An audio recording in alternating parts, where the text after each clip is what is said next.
रूत अध्याय 4। रूत और बोअज का विवाह। तब बोअज फाटक के पास जाकर बैठ गया और जिस छुड़ाने वाले कुटुंबी की चर्चा बोअज ने की थी वह भी आ गया। तब बोअज ने कहा, हे मित्र, इधर आकर यहीं बैठ जा। तो वह उधर जाकर बैठ गया। तब उसने नगर के 10 वृद्ध लोगों को बुलाकर कहा, यहीं बैठ जाओ।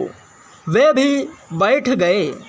तब वह उस छुड़ाने वाले कुटुंबी से कहने लगा, नाओमी जो मोआब देश से लौट आई है, वह हमारे भाई एलीमेलेक की एक टुकड़ा भूमि बेचना चाहती है। इसलिए मैंने सोचा कि यह बात तुझको जताकर कहूँगा कि तू इसको इन बैठे हुओं के सामने और मेरे लोगों के इन वृद्ध लोगों के सामने मोल ले। यदि तू उसको छुड़ाना चाहे तो उस छुड़ा, और यदि तू छुड़ाना न चाहे तो मुझे ऐसा ही बता दे कि मैं समझ लूँ, क्योंकि तुझे छोड़ उसके छुड़ाने का अधिकार और किसी को नहीं है, और तेरे बाद मैं हूँ। उसने कहा, मैं उसे छुड़ाऊँगा। फिर बोअज ने कहा, जब तू उस भूमि को नाओमी के हाथ से मोल ले, तब तुझे उसे रूत मोआबिन के हाथ से भी, जो मरे हुए की स्त्री है, इस विचार से मोल लेना पड़ेगा कि मरे हुए का नाम उसके भाग में स्थिर कर दे। उस छुड़ाने वाले कुटुंबी ने कहा, मैं उसको छुड़ा नहीं सकता। ऐसा न हो कि मेरा निज भाग बिगड़ जाए, इसलिए मेरा छुड़ाने का अधिकार तू ले ले, क्योंकि मैं उसे छुड़ा नहीं सकता।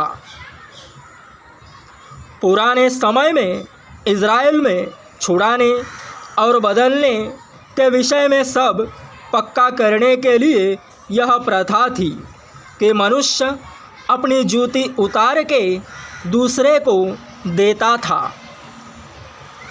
इज़राइल में प्रमाणित करना इसी रीति से होता था। इसलिए उस छुड़ाने वाले कुटुंबी ने बोअज से यह कहकर तू उसे मोल ले अपनी जूती उतारी। तब बोअज ने वृद्ध लोगों और सब लोगों से कहा, तुम आज इस बात के साक्षी हो कि जो कुछ एलीमेलेक का और जो कुछ किल्योन और महलोन का था, वह सब मैं नाओमी के हाथ से मोल लेता हूँ। फिर महलोन की स्त्री रूत मोआबिन को भी मैं अपनी पत्नी करने के लिए इस विचार से मोल लेता हूँ कि मरे हुए का नाम उसके निज भाग पर स्थिर करूं। कहीं ऐसा न हो कि मरे हुए का नाम उसके भाइयों में से और उसके स्थान के फाटक से मिट जाए। तुम लोग आज साक्षी ठहरे हो। तब फाटक के पास जितने लोग थे उन्होंने और वृद्ध लोगों ने कहा, हम साक्षी हैं। यह जो स्त्री तेरे घर में आती है, उसको यहोवा इज़राइल के घराने की 2 उपजाने वाली राहेल और लिया के समान करे, और तू एप्राता में वीरता करे, और बैतलहम में तेरा बड़ा नाम हो, और जो संतान यहोवा इस जवान स्त्री के द्वारा तुझे दे, उसके कारण तेरा घराना पेरेस का सा हो जाए, जो तामार से यहूदा के द्वारा उत्पन्न हुआ। बोअज और उसके वंशज। तब बोअज ने रूत से विवाह कर लिया और वह उसकी पत्नी हो गई। और जब वह उसके पास गया तब यहोवा की दया से उसको गर्भ रहा और उसके एक बेटा उत्पन्न हुआ। तब स्त्रियों ने नाओमी से कहा, यहोवा धन्य है जिसने तुझे आज छुड़ाने वाले कुटुंबी के बिना नहीं छोड़ा। इज़राइल में इसका बड़ा नाम हो और यह तेरे जी में जी ले आने वाला और तेरा बुढ़ापे में पालने वाला हो, क्योंकि तेरी बहू जो तुझसे प्रेम रखती और 7 बेटों से भी तेरे लिए श्रेष्ठ है, उसी का यह बेटा है। फिर नाओमी उस बच्चे को अपनी गोद में रखकर उसकी धाय का काम करने लगी।